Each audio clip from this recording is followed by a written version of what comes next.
Hello everyone, this is doctor Abdal. कैसे हैं आप सभी? आज की वीडियो स्टार्ट करते हैं। आज हम previous year question paper discuss करने जा रहे हैं Galgotia university. And the program is BCA, that is bachelor of computer application and subject linear algebra. ये पेपर है जुलाई 2024 का। विदाउट वेस्टिंग एनी टाइम हम स्टार्ट करते हैं one by one question solve करना। पहला क्वेश्चन है इसका, find the value of the constant b so that the rank of the matrix is 2. करते हैं इसे।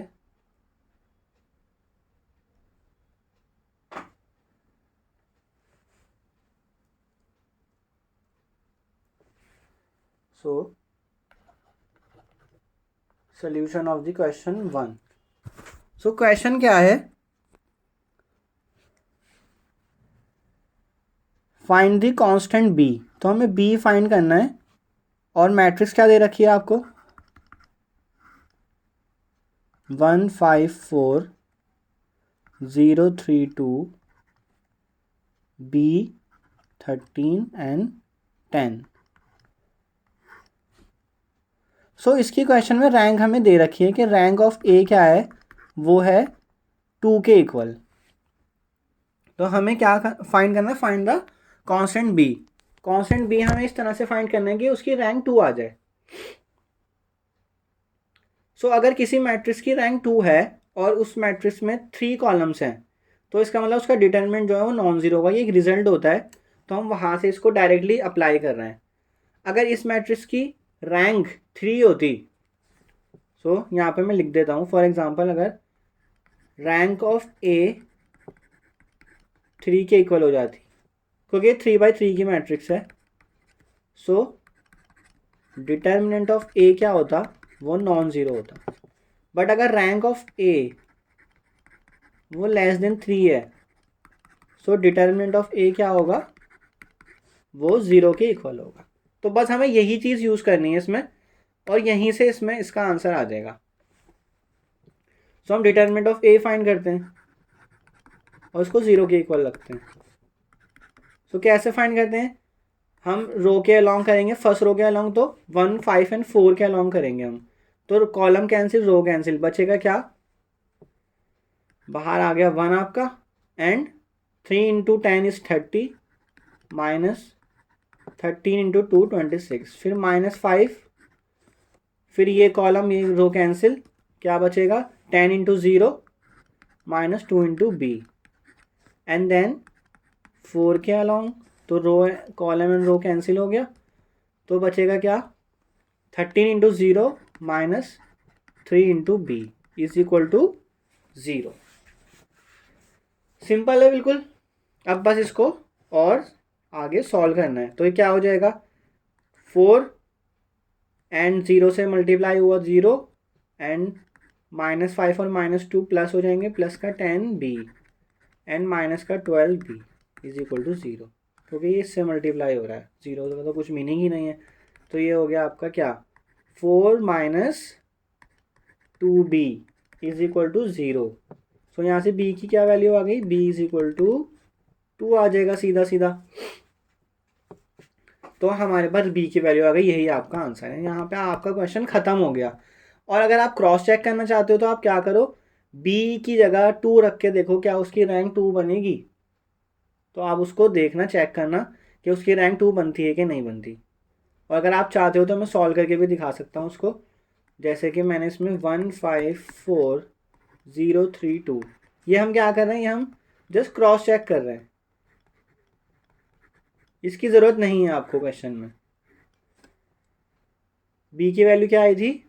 2 13 एंड 10। इसकी रैंक हम निकालने जा रहे हैं, तो इसकी रैंक 2 आनी चाहिए, क्योंकि क्वेश्चन में ये गिवन है आपको। तो ठीक है, सॉल्व करते हैं इसको। तो कैसे करते हैं? यहाँ तो 0 है और हमें यहाँ पे भी 0 बनाना है। तो कैसे बनेगा? R3 goes to R3 minus 2R1। तो ये क्या बन जाएगी मैट्रिक्स? 1 5 4 0 3 2। 2 टाइम्स करनी है इसका, फर्स्ट रो की 2 टाइम्स करनी है हमें, और थर्ड रो में से सब्ट्रैक्ट करना 0, तो 5 का 2 टाइम्स 10, 13 में से 10 गया तो 3, 4 का 2 टाइम्स 8 और 10 में से 8 माइनस हुआ तो 2। अब इसमें फिर से आप ऑपरेशन लगा दो, क्या ऑपरेशन लगेगा, यहाँ कर देते हैं इसको, means R3 goes to R3 minus R2, क्योंकि मुझे इस वाली रो की हेल्प से इस वाले को 0 बनाना है, तो सीधा सीधा माइनस हो जाएगा वो 1 5 4 0 3 2 एंड 0 0। अब ये हमारी रो एक्लन फॉर्म आ गई है, रो एक्लन फॉर्म। तो इसमें नंबर ऑफ नॉन जीरो रोज कितनी है, नंबर ऑफ नॉन जीरो रोज कितनी है, पहली रो ये हो गई, दूसरी रो ये हो गई, तो 2 है। और वो क्या हो जाती है मैट्रिक्स की, वही मैट्रिक्स की रैंक होती है जितनी नंबर ऑफ नॉन जीरो रोज होती हैं। तो पहला क्वेश्चन डन, पहला क्वेश्चन डन आपका यहीं तक हो गया था जो मैंने आंसर लिख दिया था, ठीक है सर, मैंने आपको क्रॉस चेक करके दिखाया कि वो कैसे हो रहा है। अब नेक्स्ट क्वेश्चन देखते हैं, तो ये क्वेश्चन डन हो गया हमारा। सेकंड है, let's C be the set of all the continuous real valued functions defined on R and let D be the set of all differentiable real valued functions defined on R. Show that C and D are subspaces of F, the vector space of all real valued functions defined on R. तो इसमें हमने क्या करा है, functions का collection लिया है, continuous function और डिफरेंशिएबल फंक्शंस का।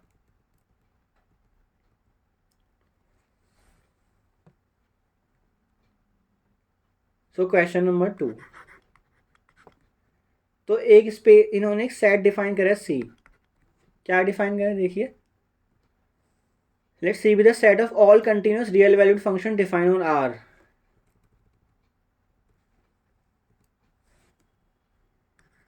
Set of all continuous real valued functions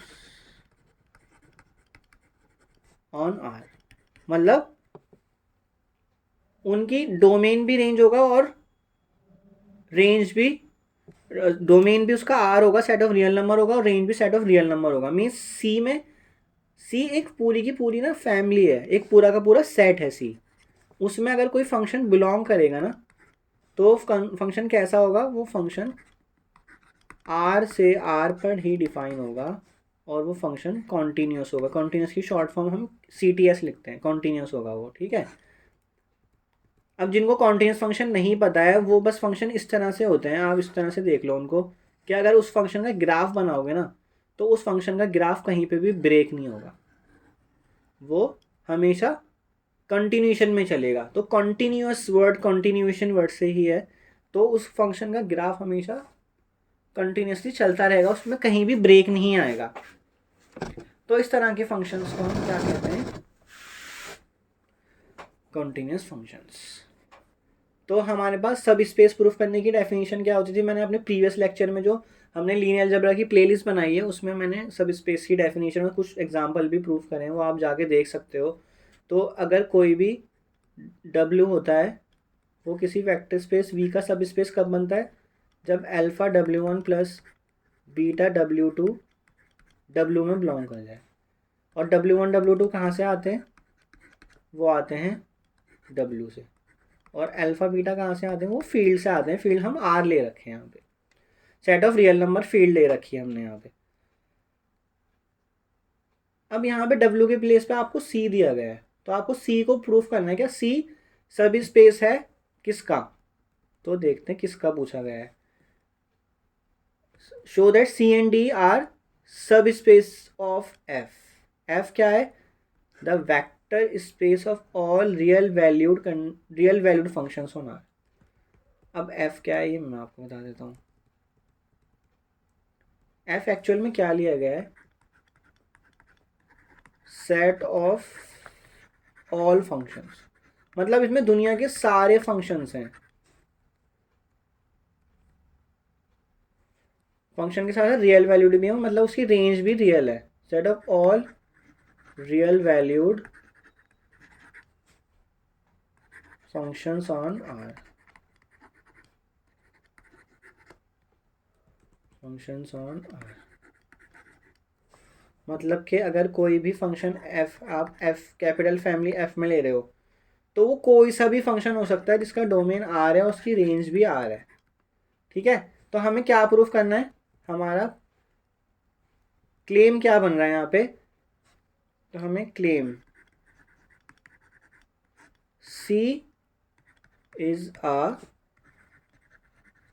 सब स्पेस ऑफ एफ। हमें सी को सी एफ का सब स्पेस प्रूफ करना है। तो स्टार्ट करते हैं। कैसे करते हैं, हम दो फंक्शन ले रहे हैं f1 f2 belong to c। अगर वो c में है तो वो कैसे होंगे, f1 f2 दोनों क्या होंगे, f1 f2 are continuous functions.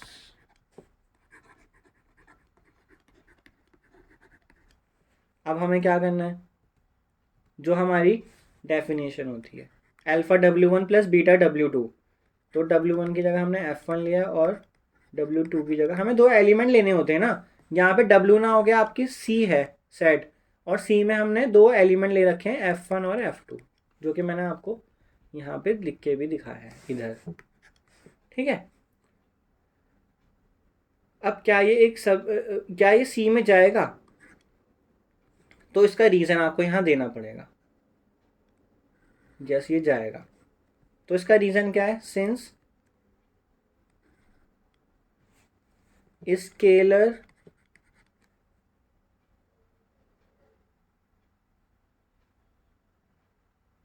Multiplication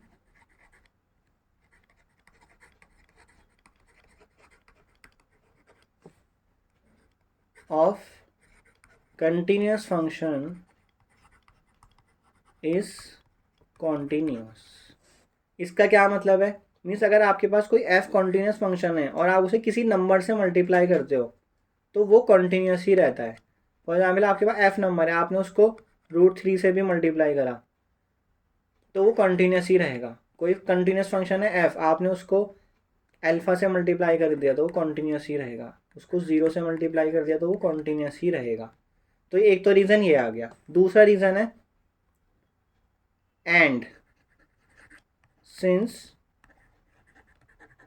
sum of continuous function is continuous। Means अगर दो फंक्शन है एफ और जी और वो दोनों कॉन्टिन्यूस हैं, if F and G are continuous then F plus G is also continuous. मतलब क्या है कि अगर आपके पास दो फंक्शन हैं वो अलग अलग इंडिविजुअली कॉन्टिन्यूस हैं, जहाँ से एफ कॉन्टिन्यूस है जी कॉन्टिन्यूस है, तो उनका सम भी कॉन्टिन्यूस ही होगा। तो बस यहाँ पे यही दो प्रॉपर्टी यूज़ हो रही हैं, इसके अलावा कुछ भी नहीं है। तो हैंस ये सी में बिलोंग करेगा। तो हैंस इतना सा ही है इसका प्रूफ बस। हैंस सी इज अ सब स्पेस ऑफ एफ। एफ क्या था, जिसमें दुनिया के सारे फंक्शंस हैं, और सी क्या है, जिसमें सिर्फ और सिर्फ कॉन्टिन्यूस फंक्शंस हैं। तो इसको आप ऐसे भी समझ सकते हो, एक बड़ा सेट है आपके पास, यह है एफ, तो कॉन्टिन्यूस फंक्शन का सेट इसका इससे भी छोटा होगा थोड़ा सा, वो इससे छोटा होगा। क्यों, क्योंकि अगर मैंने एक फंक्शन ले लिया इस तरह से, ये लिया और फिर उसको ब्रेक करके ये ऐसे ले लिया, तो ये एक अपने आप में पूरा फंक्शन है, लेकिन ये कॉन्टिन्यूस नहीं है। क्यों, क्योंकि ये ब्रेक हो गया, इधर यहाँ पे ब्रेक हो गया है। तो इसलिए एफ जो है वो एक बड़ी फैमिली है, उसमें ज़्यादा फंक्शंस आएंगे। सी एक उससे छोटी फैमिली है, उसमें सिर्फ कॉन्टिन्यूस फंक्शंस आएंगे। ठीक है, आई होप यहाँ तक क्लियर होगा। नेक्स्ट इसी में क्या था, डी क्या था, D be the set of all differentiable real valued functions और नॉट। और हमें दिखाना है कि D show that D C and D are subspaces of F. मतलब अब डी को भी हमें इसका सब स्पेस दिखाना है। तो चलिए प्रूफ करते हैं इसको। तो डी क्या है, set of all real valued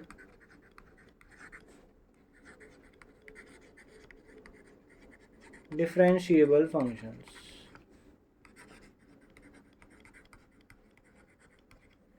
तो इसमें भी सेम कॉन्टिन्यूटी वाली ही डेफिनेशंस अप्लाई होंगी, बट डिफरेंशिएबल फंक्शंस की फैमिली जो है वो उससे भी छोटी होती है कंटिन्यूस फंक्शंस की फैमिली से। मीन्स अगर एफ जो है ये वाली फैमिली है आपकी, जो बाहर आउटर आउटर रीजन है और इनर रीजन सी है, तो जो सेट ऑफ डिफरेंशिएबल फंक्शन होगा वो उससे भी छोटी फैमिली होगा। अब वो क्यों होता है, वो बहुत सारी डिटेल आपको जाननी पड़ेगी, बट हम शॉर्ट में कर लेते हैं इसको। एक्चुअल में जो डिफरेंशिएबल फंक्शंस होते हैं ना, उनको ग्राफिकली आप समझ लो, उसमें ना कभी भी एक तो वो कॉन्टिन्यूस तो होता ही है, साथ में उसमें एक कंडीशन और आ जाती है। मतलब कि अगर वो ग्राफ उसका आप बनाओगे ना, तो उसमें कभी भी ना इस तरह से शार्प एज नहीं आएगी। ये आप ये जो इधर देख रहे हो ना इस वाले पॉइंट पे जहाँ मैं एरो कर रहा हूँ, ये एक शार्प एज है। मतलब यहाँ पे एक नोक सी निकल गई है, नोकीला आ गया है यहाँ पे, ये शार्प एज आ गया है। तो ये फंक्शन डिफरेंशिएबल नहीं होगा। मतलब ये जिस भी फंक्शन का ग्राफ है, मान लो ये एफ का ग्राफ आपने बनाया है, तो ये डिफरेंशिएबल फंक्शन नहीं है। तो डिफरेंशिएबल फंक्शन के ग्राफ कैसे होते हैं, वो बिल्कुल स्मूथ होते हैं, उसमें कहीं भी शार्प एज नहीं आएगी। अगर आप बोलोगे कि ये शार्प एज है, तो this is not a sharp edge, this is really round. So इस तरह से बस आप समझ लो इसको। तो अब हमें क्या करना है, इसको हमें दिखाना है हमारा क्लेम क्या है।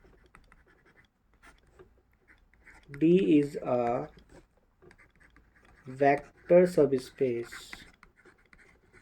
ऑफ F, हमें ये दिखाना है। F में क्या आते हैं, इसमें सारे फंक्शंस हैं, और D में क्या है, D में सिर्फ डिफरेंशिएबल फंक्शंस हैं। सो हम क्या करेंगे, let G1 G2 belongs to D। So this implies अगर G1 और G2 D में है तो वो क्या हो जाएंगे, आर डिफरेंशिएबल। ओके, अब हमें क्या लेना है, alpha into G1 plus beta into G2। और अल्फा और बीटा कहाँ से आ रहे हैं, वो फील्ड से आ रहे हैं, वो आर से आ रहे हैं। अब इसमें रीजन क्या आएगा, इसमें रीजन इस तरह से आएगा कि since constant multiple of differentiable function is differentiable. Means अगर आप कोई डिफरेंशिएबल फंक्शन है उसको किसी कांस्टेंट से मल्टीप्लाई भी करते हो तो डिफरेंशिएबल ही रहेगा। फॉर एग्जांपल अगर एफ कोई डिफरेंशिएबल फंक्शन है आपके पास, ठीक है, और आपने उसे किसी कांस्टेंट से मल्टीप्लाई कर दिया, 2 से कर दिया, या उसको 0 से कर दिया, या उसको आपने -√3 से कर दिया, या फ्रैक्शन से कर दिया, ठीक है, तो भी वो डिफरेंशिएबल ही रहेगा, प्रोवाइडेड यहाँ पे एफ डिफरेंशिएबल आपको गिवन है और फिर मैंने उसे डिफरेंट डिफरेंट कांस्टेंट से मल्टीप्लाई करा तो डिफरेंशिएबल ही रहेगा। पहला रीज़न ये, तो देखो अल्फा भी तो एक कांस्टेंट ही है ना, वो रियल नंबर ही तो है, वो रियल फील्ड से ही तो आ रहा है, देखो अल्फा आर से आ रहा है, तो इसका मतलब ये डिफरेंशिएबल है, ये भी डिफरेंशिएबल है, ये भी डिफरेंट। अब उसका सम, उसका भी रीज़न होता है, उसका रीज़न क्या होता है, sum of two differentiable functions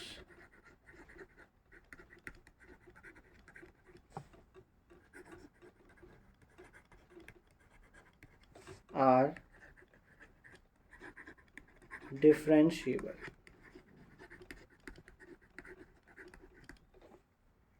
ठीक है, ये थोड़ा out of the syllabus type question हो गया, out of the box question हो गया।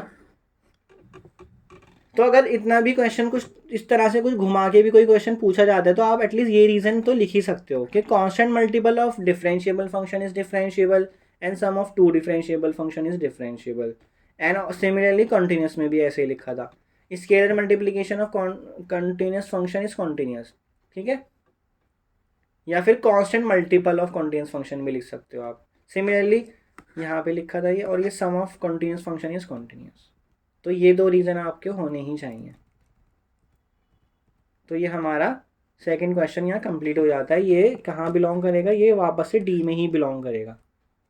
क्योंकि हमें डी को ही क्या प्रूफ करना था, हमें डी को प्रूफ करना था कि वो एक डिफरेंट वेक्टर सब स्पेस है, वेक्टर सब स्पेस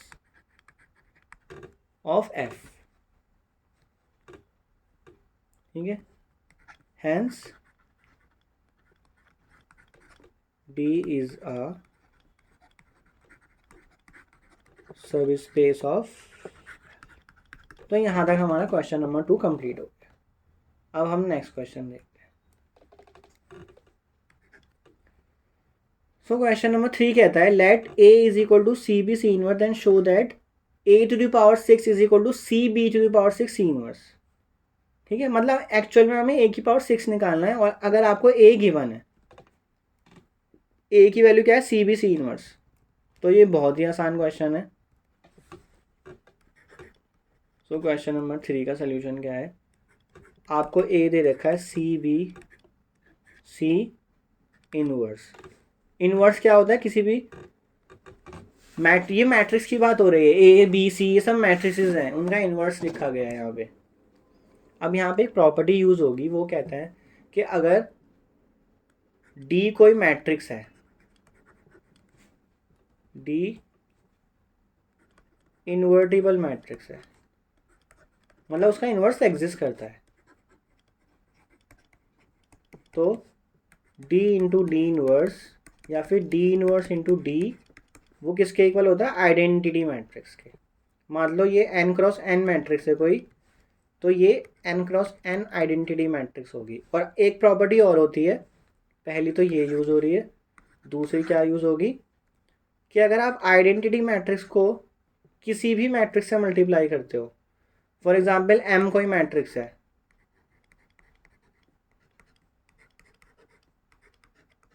तो वो वापस से m मिलेगा आपको। इसका मतलब ये आइडेंटिटी मैट्रिक्स किसी भी मैट्रिक्स से अगर मल्टीप्लाई हो रही है तो वो आपको सेम मैट्रिक्स दे देगी। और ऊपर क्या था फर्स्ट पार्ट, अगर कोई भी मैट्रिक्स अपने इन्वर्स से मल्टीप्लाई हो रही है, या तो इन्वर्स राइट हैंड साइड से मल्टीप्लाई हो रहा है या फिर इन्वर्स लेफ्ट हैंड साइड से मल्टीप्लाई हो रहा है, तब तब दोनों का मल्टीप्लिकेशन क्या बनता है, आइडेंटिटी मैट्रिक्स बनता है। तो अब करते हैं सॉल्व। तो हमें क्या निकालना था क्वेश्चन में, a टू द पावर 6 निकालना था। तो a टू द पावर 6 निकाल, अब a तो आपको गिवन है, तो इसका मतलब क्या है, सी बी सी इनवर्स की पावर क्या है, 6। तो इसको मैं क्या कर सकता हूँ, इसको मैं 6 टाइम्स लिख सकता हूँ। ये क्वेश्चन तो छोटा है तो मैं लिख के दिखा रहा हूँ आपको, अदरवाइज ये डायरेक्ट क्वेश्चन है बिल्कुल, इसमें कुछ लिखने की भी ज़रूरत नहीं है। सी बी सी इनवर्स हमने 6 टाइम्स लिख लिया, ये सारी मैट्रिसेस ही हैं, तो ये हो गया आपका 6 टाइम्स। अब आप देखो, जब सी इनवर्स सी से मल्टीप्लाई होगा तो क्या बनेगा, आइडेंटिटी मैट्रिक्स, जो मैंने यहीं तो बताया था फर्स्ट में कि कोई भी मैट्रिक्स अगर अपने इनवर्स से मल्टीप्लाई होती है तो वो आइडेंटिटी मैट्रिक्स बनती है, तो ये मिल गया आइडेंटिटी। फिर आ गया आपका बी और सी इनवर्स। ठीक है यहाँ तक, बट अब मैं सी इनवर्स ना लिख के क्या करूँगा, मैंने बी तक तो लिख लिया, बी ये वाला इधर आ गया, लेकिन ये वाला सी इनवर्स इस सी से भी तो मल्टीप्लाई होगा, तो ये अगेन प्रॉपर्टी 1 की हेल्प से क्या बन जाएगा, आइडेंटिटी। फिर मैं ये वाला बी लिख लूँगा, फिर सी इनवर्स सी दोबारा से आइडेंटिटी, फिर ये वाला बी नीचे लिख लेंगे, फिर सी inverse into see again identity, फिर ये वाला बी लिख लेंगे, एंड सो ऑन करते करते हम यहाँ तक पहुँच जाएंगे। ये लास्ट में सिर्फ सी इनवर्स बचेगा, यहाँ इधर सी नहीं है, तो इसलिए हम लास्ट में सी इनवर्स लिखना पड़ेगा। अब देखिए सेकंड प्रॉपर्टी क्या कहती है, सेकंड कहती है कि अगर कोई भी आइडेंटिटी मैट्रिक्स किसी मैट्रिक्स से मल्टीप्लाई हो रही है, क्या है, तो वो लेफ्ट हैंड साइड से मल्टीप्लाई हो जाए या फिर वो राइट हैंड साइड से मल्टीप्लाई हो जाए। ठीक है, तो वो क्या होगा, वो सेम मैट्रिक्स ही बनेगी वापस से। आपको मतलब मल्टीप्लाई करने के देखने की भी ज़रूरत नहीं है, आप उस मैट्रिक्स को अगर आइडेंटिटी से मल्टीप्लाई कर रहे हो, तो अगर b इंटू आई है तो वो b ही तो बनेगा। अब यहाँ फिर से b इंटू आई है, फिर से b बन जाएगा, फिर b इंटू आई फिर से b बन जाएगा। तो b कितनी बार आ रहा है, 6 टाइम्स आ रहा है, 5 6, और लास्ट में क्या लिखा है, c इनवर्स, तो क्या बन जाएगा ये, C B to the power 6 times है सी इनवर्स। तो this implies that a to the power 6 is equal to C B C inverse. तो यही तो क्वेश्चन नंबर 6 में, क्वेश्चन नंबर 3 में बोला show that a to the power 6 is equal to this. So question number 3 बहुत simple था, हो गया ये। अब नेक्स्ट क्वेश्चन देखते हैं 4। सो इसमें क्या बताया गया, टी आर स्क्वायर से आर क्यूब है कोई लीनियर ट्रांसफॉर्मेशन, और किस तरह से डिफाइन की गई है, T X Y is equal to X comma X plus Y comma Y, then find the nullity of T. तो हमें नलिटी फाइंड करनी है, तो इसमें यूज होगी रैंक नलिटी थ्योरम। तो क्वेश्चन नंबर 4 करते हैं ये।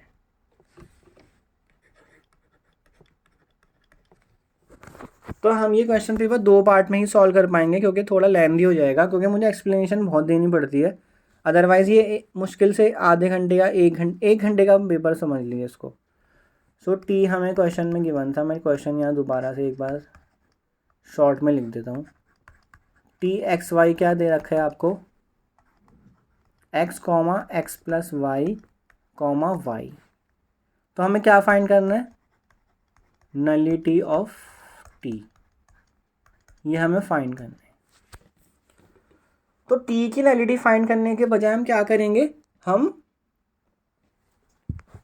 पहले टी को मैट्रिक्स में कन्वर्ट करेंगे और फिर वहाँ से रैंक नलिटी थ्योरम अप्लाई करके हम टी की नलिटी बता देंगे क्या होगी। क्योंकि हर एक ट्रांसफॉर्मेशन, लीनियर ट्रांसफॉर्मेशन के कॉरेस्पॉन्डिंग में एक मैट्रिक्स एग्जिस्ट करती है, और हर एक मैट्रिक्स के कॉरेस्पॉन्डिंग में लीनियर ट्रांसफॉर्मेशन एग्जिस्ट करती है। ठीक है, अब वो बनती कैसे है वो देख लेते हैं। तो हम ये सब चीज़ें काफ़ी कुछ तो हम ऑलरेडी वीडियोस में डिस्कस कर चुके हैं, काफ़ी कुछ आप क्लासेस में भी कर चुके होंगे। तो आर स्क्वायर की जो स्टैंडर्ड ऑर्डर्ड बेसिस होती है, हमें उसकी रिक्वायरमेंट पड़ेगी। Standard ordered basis of R square वो क्या होती है, 1,0, ये पहला एलिमेंट है, एंड 0,1 ये दूसरा। 2 एलिमेंट होते हैं बस उसमें, 1,0 और दूसरा 0,1। अब इसको ऑर्डर्ड बेसिस क्यों बोलते हैं, इसमें ऑर्डर बहुत मैटर करता है। ये हमेशा फर्स्ट पे आता है, इसकी पोजीशन फर्स्ट है, इसकी पोजीशन सेकंड है, तो हम इसका ऑर्डर चेंज नहीं करेंगे। जो फर्स्ट पे उसको फर्स्ट पे रहने देना है। अब हम क्या करेंगे, टी को अप्लाई करेंगे ऑर्डर्ड बेसिस पे, हम टी को 1,0 पे अप्लाई करेंगे। अब देखो क्या होता है, हमारे पास यहाँ पे क्या दे रखा है, एक्स और वाई किस में कन्वर्ट हो रहा है, वो एक्स, एक्स प्लस वाई और वाई में कन्वर्ट हो रहा है। इसका मतलब आपने कुछ नहीं करना, एक्स की वैल्यू यहाँ पे 1 हो गई और वाई की वैल्यू यहाँ पे 0 हो गई। वो आप भाई यहाँ पुट कर दो जो आपको ट्रांसफॉर्मेशन की डेफिनेशन दी गई। तो एक्स की वैल्यू 1, वाई और एक्स की वैल्यू 1, वाई की 0 1 और वाई की 0, तो क्या बन गया 1 1 0। सिमिलरली अब हम जो ये सेकेंड एलिमेंट है यहाँ पे बेसिस का वो लिखेंगे। तो ये क्या बन जाएगा, x तो 0 हो गया 0, फिर x प्लस वाई है यहाँ पे, x प्लस वाई है यहाँ पे, तो इस x प्लस वाई में क्या करेंगे, x को 0 y को 1 पुट कर देंगे, एंड नेक्स्ट y है यहाँ पे, तो y को 1 पुट कर देंगे। ठीक है, तो हम टी आर स्क्वायर से आर क्यूब में सॉल्व कर रहे हैं, तो ये क्यूब का एलिमेंट है आर क्यूब का, ये 3 टपल्स है, इसलिए यहाँ पे 0,1,1 आया। ये 3 एलिमेंट्स हैं यहाँ पे, इसको 3 टपल बोलते हैं। बच्चे ना कॉमा वॉमा लगाने में हमेशा गलतियाँ कर देते हैं और कुछ भी लिख देते हैं, 2 टपल को 3 टपल कर देते हैं, कॉमा हटा के कुछ भी बना देते हैं उसको। अब यहाँ बनेगी हमारी टी की मैट्रिक्स, तो उससे हम ऐसे लिखते हैं। तो मैट्रिक्स कैसे बनेगी, बहुत सिंपल है, ये जो एलिमेंट आया ना इसको आप कॉलम बना दो 1 1 0, फिर दूसरा एलिमेंट जो आया इसको भी कॉलम बना दो 0 1 1। ठीक है यहाँ तक। अब हम क्या करेंगे, यहाँ से निकालेंगे इस मैट्रिक्स की रैंक। तो रैंक कैसे लगती है, इसको रो ऑपरेशन लगाओगे आप, इस 1 की हेल्प से आप क्या करोगे, इसको 0 बनाओगे, तो क्या बनेगी मैट्रिक्स। सीधा सीधा क्या कर रहे हो, ये वाली फर्स्ट रो को सेकंड वाली में से माइनस कर दोगे आप, बन जाएगा वहाँ पे 0, तो यहाँ 0 आ गया, और यहाँ 1 ही रहेगा, क्योंकि 0 जब माइनस करोगे तो उसमें कुछ इफेक्ट नहीं आएगा, और ये एज इट इज आ गया। अब नेक्स्ट क्या करेंगे, इस वाली रो को इसमें से माइनस कर दो, मीन सेकंड, हम थर्ड रो को चेंज कर रहे हैं, थर्ड रो में से सेकंड रो माइनस कर रहे हैं। ये ऑपरेशंस आप सीख चुके होंगे ऑलरेडी मैट्रिसेस में। अब ये बन गया आपकी रो एक्लन फॉर्म। इससे ज़्यादा आप और ज़ीरो अब नहीं बना सकते हो इसमें। तो इसमें नंबर ऑफ नॉन ज़ीरो रोज कितनी है? नंबर ऑफ नॉन ज़ीरो रोज वो है 2। और रैंक तो वही रैंक बनेगी किसकी? जो हमारी टी की मैट्रिक्स है। अब आती है यहाँ से बात, हमें क्या चाहिए? नलिटी ऑफ टी चाहिए हमें। ठीक है, हमें तो नलिटी ऑफ टी चाहिए। तो यहाँ पे लगती है rank nullity theorem. Rank nullity theorem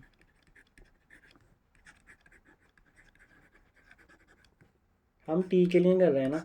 तो हम ये जो फाइनल जो हमारी मैट्रिक्स बनी है ना टी की, ये वाली, इसका ऑर्डर क्या है?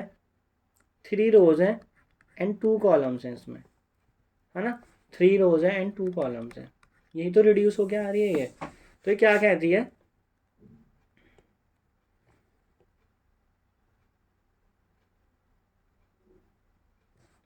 और ये मैट्रिसेस के लिए मैं बता रहा हूँ आपको। ट्रांसफॉर्मेशन, लीनियर ट्रांसफॉर्मेशन के लिए इसकी डेफिनेशन थोड़ी सी चेंज हो जाती है। तो वो होता है rank of the matrix plus nullity of the mat, जो भी आपके पास गिवन मैट्रिक्स है, equal to number of columns. तो अब आप देखिए इसमें क्या आया है, सिंपल देखिए यहाँ पे रैंक क्या आई है यहाँ पे हमारी, अभी रैंक 2 आई है हमारी, तो 2 लिख दो। नलिटी आपको फाइंड करनी है, नलिटी को ऐसे ही छोड़ दो। नंबर ऑफ कॉलम्स इस मैट्रिक्स में कितने हैं? 2 है, तो 2 लिख दीजिए। तो this implies nullity of the matrix is 0। 2 से 2 उधर जाके कैंसिल हो गया। तो जो मैट्रिक्स की नलिटी आई है वही लीनियर ट्रांसफॉर्मेशन की आएगी। हैंस ये आपका फाइनल आंसर आ गया, नलिटी ऑफ टी इज 0। ये आंसर है। I hope this is clear. So अब हम नेक्स्ट करते हैं, नेक्स्ट क्वेश्चन देखते हैं क्या है।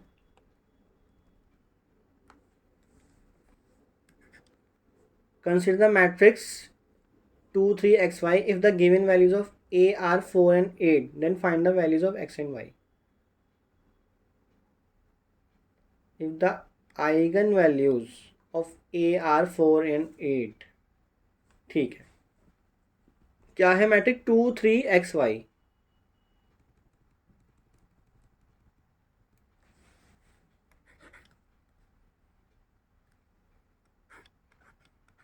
2 3 xy और इसकी आइगन वैल्यूज क्या दे रखी हैं आपको?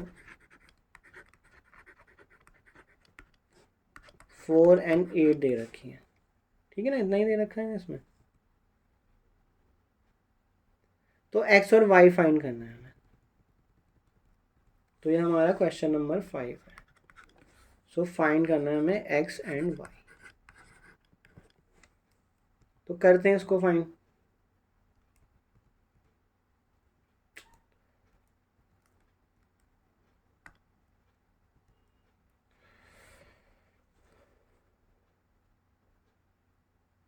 तो इसमें एक कंडीशन होती है, इसमें एक कुछ मैट्रिसेस की डायरेक्ट प्रॉपर्टीज होती हैं, जो हमारी डायगोनल पे एंट्रीज होती है ना, उनका जब आप सम करते हो वो बनता है ट्रेस। तो वो इक्वल होता है sum of the eigen values. So trace, ये ए मैट्रिक्स मान लो, ट्रेस ऑफ ए इक्वल होगा sum of the eigen values and determinant of A किसके इक्वल होगा? Product of the eigen values. ठीक है। सो ट्रेस क्या होता है किसी मैट्रिक्स का? जो डायगोनल पे एंट्रीज है ना 2 एंड y, इनका सम होगा वो बस। तो सम कर लीजिए इसका। तो 2 + y ट्रेस, ये ट्रेस है। अब ये किसके इक्वल है, sum of the eigen values. तो आइगन वैल्यूज आपको 4 और 8 दे रखी है, उनका सम ही हो गया 12। सेकंड डिटरमिनेंट, तो इस मैट्रिक्स का डिटरमिनेंट निकालो 2y माइनस 3x। ये किसके इक्वल है, product of the eigen values. तो product of the eigen values, तो ये हो गया 32। आइगन वैल्यू 4 एंड 8 ही तो गिवन है ना आपको, तो ये 2। तो यहाँ से फर्स्ट से, तो फ्रॉम 1 सॉल्व कर लो इसको। 2 प्लस वाई अगर 12 के इक्वल है तो y की वैल्यू क्या आ जाएगी, y की वैल्यू 10 आ जाएगी। एंड फ्रॉम 2 में पुट कर दो 2 इंटू वाई की वैल्यू 10 आपने निकाली, माइनस 3 इंटू एक्स आपको निकालना है, और ये किसके इक्वल है, 32 के।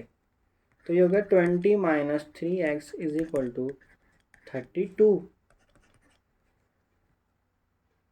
तो ये क्या हो जाएगा, माइनस 3x, 20 इधर जाके 12, तो यहाँ से x की वैल्यू क्या आ जाएगी, -4। तो आपको यही आंसर चाहिए। अब x ये आ गया और y आपका 10 आ गया।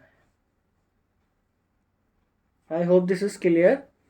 सो हमने अपने 5 क्वेश्चन अभी सॉल्व कर लिए हैं, और ये थोड़े कम मार्क्स के भी दिख रहे हैं, 3, 4, 6 एंड 6। तो अगर आप अभी कैलकुलेट करो कितने नंबर आप यहाँ से इजीली कर सकते हो score,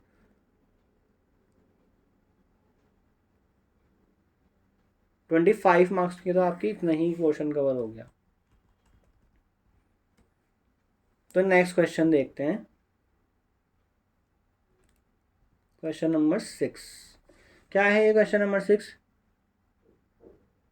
late a is equal to 2 8 1 -1 compute the characteristic polynomial eigen values of a, basis for each eigen space of a, algebraic and geometric multiplicity for each given eigen value. तो ये मैं already topic videos में cover भी कर चुका हूँ, algebraic multiplicity, geometric multiplicity. तो देखो इसका क्वेश्चन भी 9 मार्क्स में है, तो इसको अब हम करते हैं। और ये 2x2 मैट्रिक्स के लिए है, तो 2x2 मैट्रिक्स का फिर भी थोड़ा आसान ही रहता है। तो चलिए क्वेश्चन नंबर 6 सॉल्व करते हैं। इसमें हमसे सब कुछ ही पूछा गया है, eigen value, eigen vector, eigen space, basis of eigen space and characteristic polynomial, geometric, algebraic multiplicity. So करते हैं स्टार्ट क्वेश्चन नंबर 6। सो हमारे पास मैट्रिक्स क्या गिवन है, क्वेश्चन आपने देख ही लिया होगा, ये है आपका 2 8 1 एंड -1। तो चलिए करते हैं स्टार्ट। तो सबसे पहले तो आपको क्या चाहिए इसके लिए, eigen values. So eigen values निकालने के लिए क्या करते हैं, determinant of a minus lambda I करते हैं। तो ये आप मेरी प्लेलिस्ट में जाके देख सकते हो, लीनियर अलजेब्रा की प्लेलिस्ट जो बना रहे हैं हम, उसमें अलजेब्रिक एंड ज्योमेट्रिक मल्टीप्लिसिटी का एक लेक्चर मिलेगा और एक आइगन वैल्यू आइगन वेक्टर का मिलेगा। वो आपको देखना पड़ेगा अगर आपको ये अभी भी क्लियर नहीं है, ठीक है।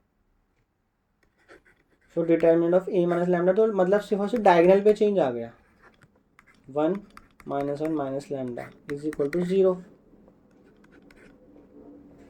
तो अभी हम इसको 0 इक्वल नहीं रखते, क्योंकि इसमें कैरेक्टरिस्टिक पॉलिनोमियल अलग से पूछा गया है। तो मैं आपको, क्योंकि कैरेक्टरिस्टिक इक्वेशन हो जाती है, जैसे आप 0 के इक्वल रख देते हो ना, तो ये कैरेक्टरिस्टिक इक्वेशन बन जाती है, और हमसे क्वेश्चन में पूछा गया था कैरेक्टरिस्टिक पॉलिनोमियल। तो डिटर्मिनेंट निकालते हैं 2 minus lambda into 1 minus lambda, sorry -1 minus lambda और -8, यही होता है। तो उसको मल्टीप्लाई करो, -2 लैम्डा प्लस लैम्डा स्क्वायर -8, तो ये बन गया lambda square minus lambda and -10।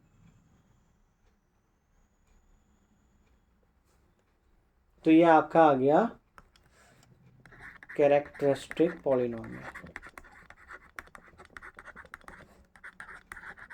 तो इसका फर्स्ट पार्ट तो हो गया कंप्लीट। नेक्स्ट करते हैं ये, अब हम निकालेंगे यहाँ से आइगन वैल्यूज। तो आइगन वैल्यू का फॉर्मूला क्या होता है, -b plus b square -4ac divided by 2 into a। तो इस वाली में ए की वैल्यू क्या है 1, बी की वैल्यू -1, सी की वैल्यू -10।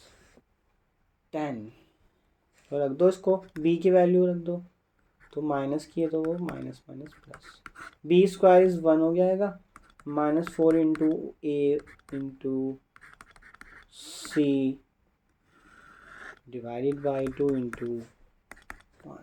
तो 1 प्लस माइनस 1 प्लस का 40 डिवाइडेड बाई 2।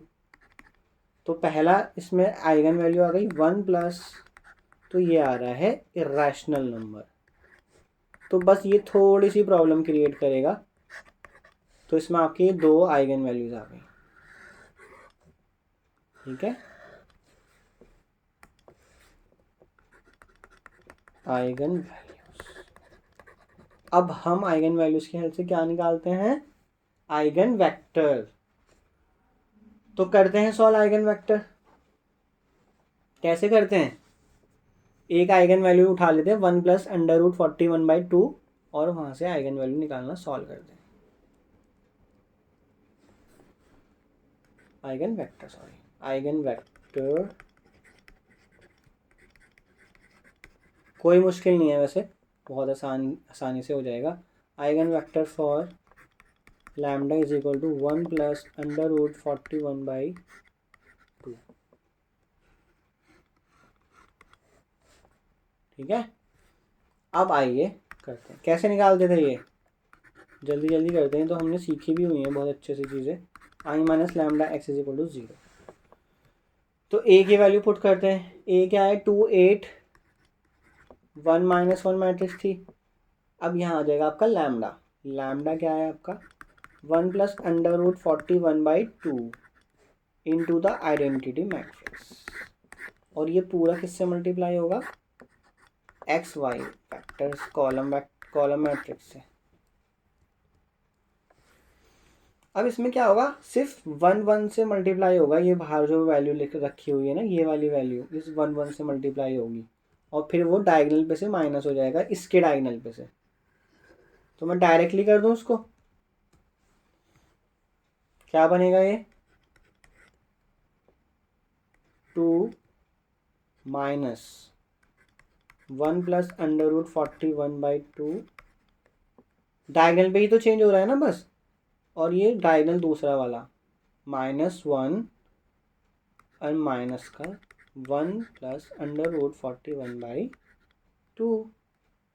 और ये वाली एंट्री सेम रहेगी 8 एंड 1। सिंपल।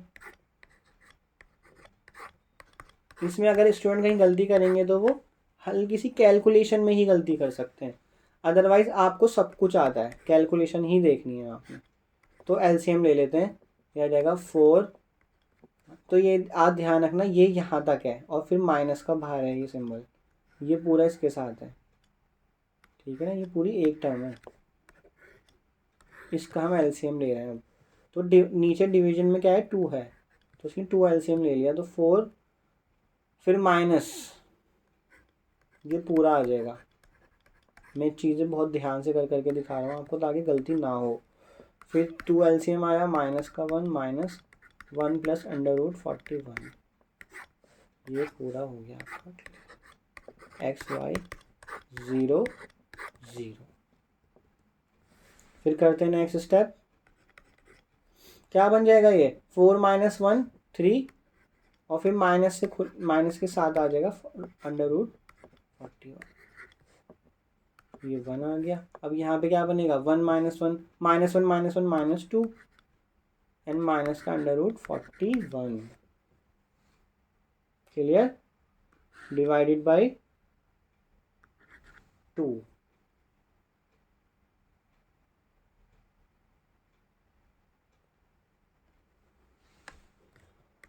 एक्स वाई,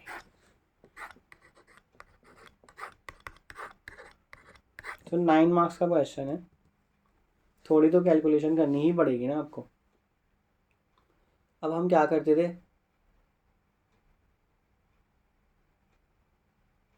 इसको 0 बनाना है हमें, तो बनाते हैं इसको 0। तो इसको आसान तरीका कर क्या करते हैं, इस वाली रो को 3 माइनस मतलब R2 को मैं मल्टीप्लाई कर रहा हूँ,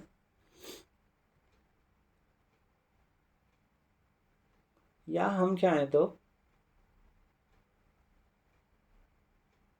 ऐसे ही कर लेते हैं। चलिए R2 को हम क्या करते हैं, R2 को हम मल्टीप्लाई कर रहे हैं किससे, जिससे हम ज़ीरो बनाएंगे, इससे ज़ीरो बनाएंगे ना। तो आप देखना अब क्या होगा, मैंने R2 को इस वाले नंबर से मल्टीप्लाई कर दिया पहले, तो मैं एक एक स्टेप करके दिखा रहा हूँ आपको। तो देखिए क्या बन जाएगा, ये फर्स्ट रो तो सेम रहेगी, 3 माइनस √41/2 और ये आ गया 8। अब ये 1 से जब मल्टीप्लाई हुआ तो यहाँ तो ये आ जाएगा सेम, ये तो कैंसिल हो जाएगा। अब यहाँ ये मल्टीप्लाई हो जाएगा इस वाले के साथ, है ना, इस वाले के साथ मल्टीप्लाई हो जाएगा ना ये। तो इसको जब मल्टीप्लाई करेंगे तो मैं यहाँ रफ में करके दिखा देता हूँ आपको। 3 माइनस √41/2 मल्टीप्लाई होगा पूरा ये किससे होगा, -2 माइनस 41/2 के साथ, इसके साथ मल्टीप्लाई होगा। अब मैं क्या कर रहा हूँ, इसका जो माइनस है ना, ये कॉमन बाहर ले रहा हूँ दोनों के, तो माइनस बाहर आ जाएगा तो क्या हो जाएगा, ये माइनस बाहर आ गया। 3 माइनस √41/2 इंटू 2 प्लस √41/, ठीक है, माइनस बाहर ले लिया था, याद रखना आप। अब क्या यहाँ पे कुछ फॉर्मूला लग सकता है, देखते हैं। कुछ मिस्टेक कहीं हुई है थोड़ी सी। देखिए जब हम यहाँ एलसीएम ले रहे थे,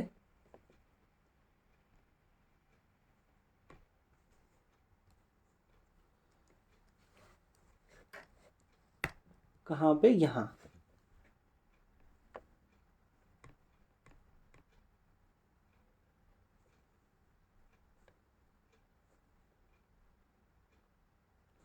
जब हमने यहाँ लिया था ना 2, तो ये 2 था।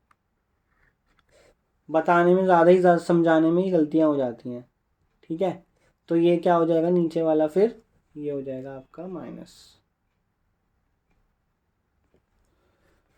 -2 है, तो ये माइनस के यहाँ पे -1, इधर देखिए तो ये आ जाएगा -3, ठीक है ना। तो यहाँ पे भी -3 आएगा। तो कि मुझे कैसे पता लगा कि गलती हुई है, क्योंकि मुझे पता है यहाँ पे एक फॉर्मूला लगने वाला है A² माइनस B² का। वो किसके इक्वल होता है, A minus B and A plus B के इक्वल होता है। तो ये फॉर्मूला लगने वाला था, इसलिए मुझे पता लग गया था कि यहाँ टर्म सेम आएगी, तो इसलिए वो गलती पकड़ में आ गई मेरे। तो यहाँ पे आ जाएगा 3। तो देखो इसको कंपेयर करो इस फॉर्मूले से, A minus B A plus B, ठीक है। तो इसको मैं किस में कन्वर्ट करूँगा, A² माइनस B² में। तो A² का मतलब है ये आपका A है, ये आपका B है, A minus B A plus B, तो A² माइनस B², तो 3 का स्क्वायर माइनस B का स्क्वायर। ये ऊपर के लिए करा है जस्ट न्यूमेरेटर, और डिनोमिनेटर आपस में मल्टीप्लाई हो जाएंगे। तो ये क्या बनेगा, 9 माइनस 41/4, और फाइनली क्या बन जाएगा, -32, और फिर माइनस से मल्टीप्लाई 32/4, और ये क्या बन जाएगा 8, ठीक है यहाँ तक।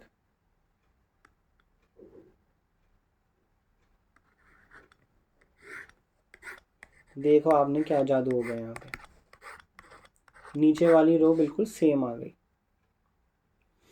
तो अब क्या करोगे, R2 माइनस R1 करोगे, तो क्या हो जाएगा, R2 पूरी की पूरी ख़त्म हो जाएगी, 0 0 x y 0 0। तो क्या हो गया यहाँ पे, इतना भी मुश्किल नहीं था। मैंने कहा है ना, सिर्फ और सिर्फ आपकी प्लस माइनस मल्टीप्लिकेशन सही होनी चाहिए। अब मैं क्या कर रहा हूँ, इस रो को कॉलम से मल्टीप्लाई कर रहा हूँ, तो ये इक्वेशन बनाने जा रहा हूँ, into X plus 8 into Y is equal to 0।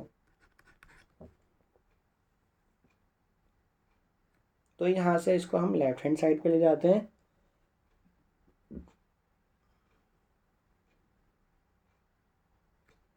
-41/2x is equal to minus का 8y।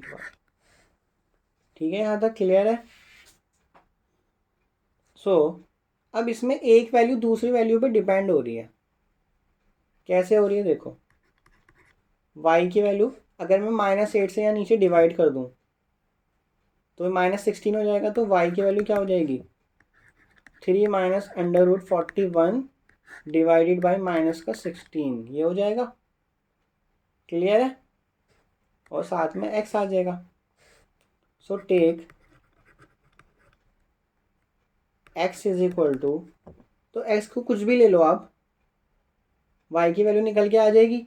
तो मैं क्या कर रहा हूँ, x को ले रहा हूँ -16, तो y क्या आ जाएगा। अब आप सोचोगे मैंने ये क्यों लिया, क्योंकि -16 कैंसिल हो जाएंगे। आप कुछ भी ले सकते हो, 1 ले लो अगर आप 1 चाहते हो तो, क्योंकि आप हमने जो मोस्टली क्वेश्चन सॉल्व करे उसमें 1 ही ले लेते हैं हम। तो आपके पास x और y आ गया, तो आपका वेक्टर क्या बन गया, x और y, ये बन गया x की वैल्यू -16 और y की वैल्यू 3 माइनस √41। तो ये आपका पहला आइगन वेक्टर आ गया corresponding to the first eigen value. अगर किसी को अभी भी नहीं समझ आया तो हम अभी और क्वेश्चन करेंगे, तो और अभी हम इसका एक और आइगन वेक्टर निकालेंगे तो आपको और क्लियर हो जाएगा। तो दूसरा आइगन वेक्टर देखते हैं क्या था। वो था आइगन वैल्यू वो थी 1 माइनस √41/2, जस्ट माइनस का ही डिफरेंस था, 1 माइनस √41/2, ये वाली वैल्यू। ठीक है, तो करते हैं इसको।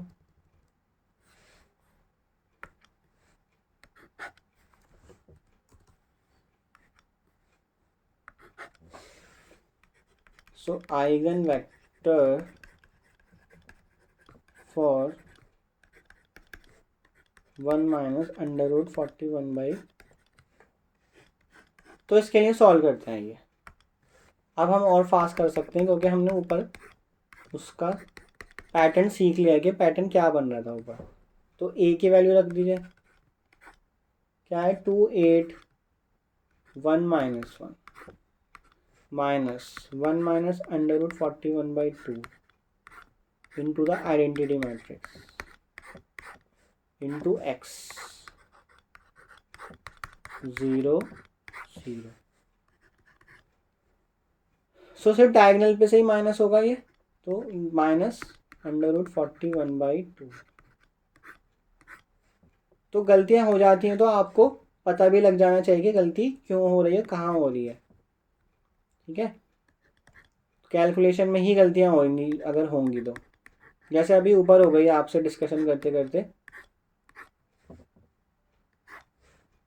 लेकिन मुझे पता था वहाँ फॉर्मूला लगने वाला है कुछ, तो इसलिए मोस्टली जब स्क्वायर रूट आता है ना तो स्क्वायर रूट के टाइम पे यही वाला फॉर्मूला अप्लाई होता है, वो स्क्वायर रूट को ख़त्म कर देता है वहाँ से। तो अब हम क्या करेंगे, एलसीएम ले लेंगे 2, तो ये आ गया 4 दिस 8 1, फिर 2 एलसीएम लिया इधर वाली, ये वाली टर्म सॉल्व कर रहे हैं हम, तो 2 एलसीएम ले लिया तो -2 उधर आ जाएगा और ये पूरा का पूरा ब्रैकेट एज इट इज आ जाएगा, और ये आ गया आपका x y 0 0। करते हैं इसको सॉल्व, तो 4 माइनस 1 3 और फिर माइनस माइनस प्लस 41 का स्क्वायर रूट बाई 2 8 1, फिर -2 - 1 इज -3 प्लस का 41/2।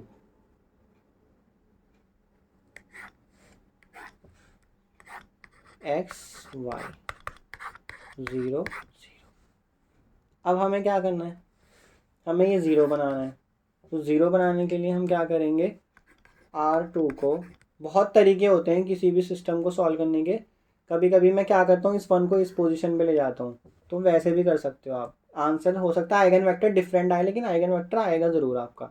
मैंने हमेशा बताया आइगन वेक्टर यूनिक नहीं होता है, कोई स्टूडेंट कुछ निकाल सकता है तो कोई दूसरा स्टूडेंट कुछ निकाल सकता है, तो कोई दिक्कत नहीं है। तो इसको मैं R2 को इसी एलिमेंट से मल्टीप्लाई कर रहा हूँ, जो यहाँ दे रखा है इससे मल्टीप्लाई कर रहा हूँ, और पिछले वाले में भी मैंने ऐसे ही करा था। तो देखो क्या बन जाएगा ये 3 प्लस √41/2। फर्स्ट रो तो एज इट इज़ रहेगी और सेकंड रो को मैंने इससे मल्टीप्लाई करा है, तो 1 को मल्टीप्लाई करूँगा इस नंबर से तो 3 प्लस √41/2 ही आएगा। अब इस नंबर से मल्टीप्लाई करना है, इस नंबर से इसको मल्टीप्लाई करना है ना। R2 को ही तो करने जा रहे हैं ना हम, इन दोनों को मल्टीप्लाई करते हैं। तो मल्टीप्लाई करके देखते हैं क्या आता है।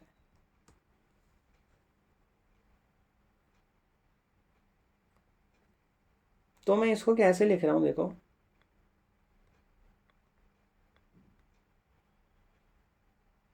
फोर्टी वन वाली चीज़ मैं पहले लिख लेता हूँ ताकि मैं आपको दिखा सकूँ कि फॉर्मूला कैसे लग रहा है A² माइनस B² का। ठीक है, सो देखो ये आपका A minus B, A plus B, तो इसका मल्टीप्लिकेशन क्या था A² माइनस B²। इसका मतलब 41 का स्क्वायर माइनस 3 का स्क्वायर, और नीचे डिनोमिनेटर 2 से 2 मल्टीप्लाई हो गया 4 हो गया, तो ये गया 41/9 divided by 4, that is 32/4, that is 8।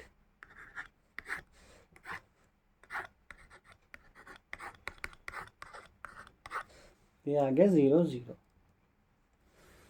तो क्या करेंगे R2 goes to R2 minus R1, तो क्या बन जाएगी मैट्रिक्स 3 प्लस √41/2 8 0 0 XY 0 0। इसको इक्वेशंस में कन्वर्ट करेंगे तो फर्स्ट रो को XY से करोगे, सेकंड रो में तो 0 0 है तो उससे कुछ इफेक्ट ही नहीं आएगा, तो हमारे पास ये इक्वेशन आ गई। अब यहाँ मैं क्या करूँगा,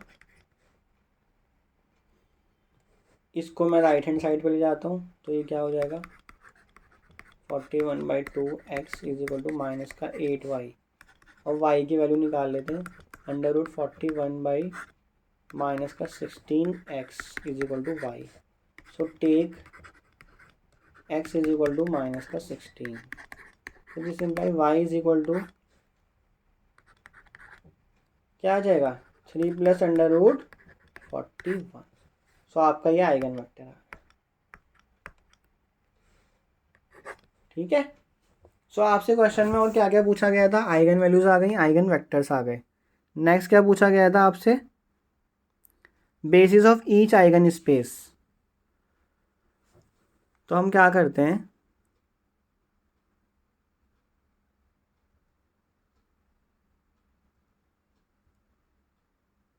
ये आइगन वैल्यू थी ना आपकी, इसको हम पहली वाली आइगन वैल्यू को λ1 बोल देते हैं और दूसरे वाली आइगन वैल्यू को λ2 बोल देते हैं। 1 प्लस √41/2 और 1 माइनस √41/2।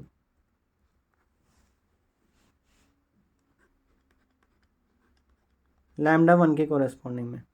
सो आइगन स्पेस कैसे लिखते हैं, जो भी आइगन वेक्टर आया है λ1 के कोरेस्पॉन्डिंग में उससे मल्टीप्लाई कर देते हैं। तो λ1 के कोरेस्पॉन्डिंग में आइगन वेक्टर क्या आया था -16 3 माइनस √41।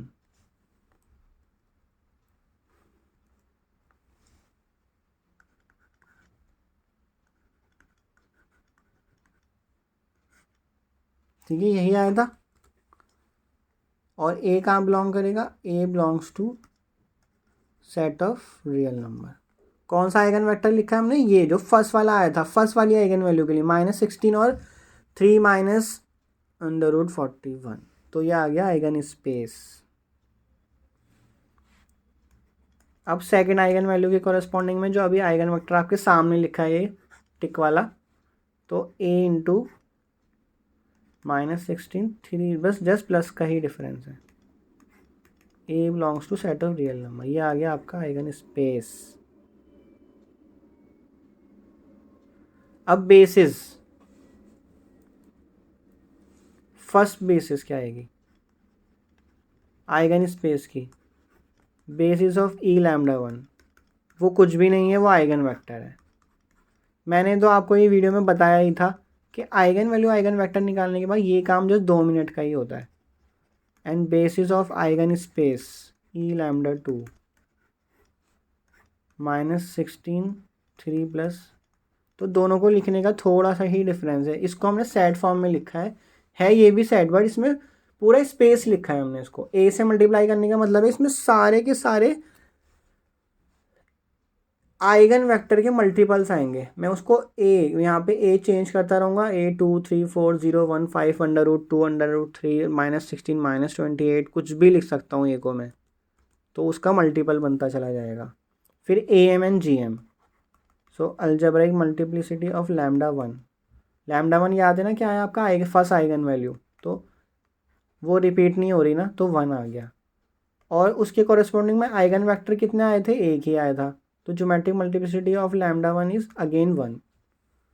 ठीक है ना, तो कि हमारे पास दो डिस्टिंक्ट आइगन वैल्यू आई और दोनों के कॉरेस्पॉन्डिंग में आइगन वेक्टर आ गए। तो अलजेब्रिक मल्टीप्लिसिटी क्या बताता है, वो आइगन वैल्यू कितनी बार रिपीट कर रही है, और ज्योमेट्रिक मल्टीप्लिसिटी क्या बताता है, उस आइगन वैल्यू के कॉरेस्पॉन्डिंग में कितना आइगन वेक्टर बन रहे हैं, इंडिपेंडेंट बन रहे हैं।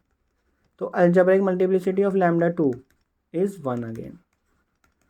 तो हमसे क्वेश्चन में जस्ट इतना ही पूछा गया है ऑफ लैम्डा 2, तो यही आपका फाइनल आंसर है।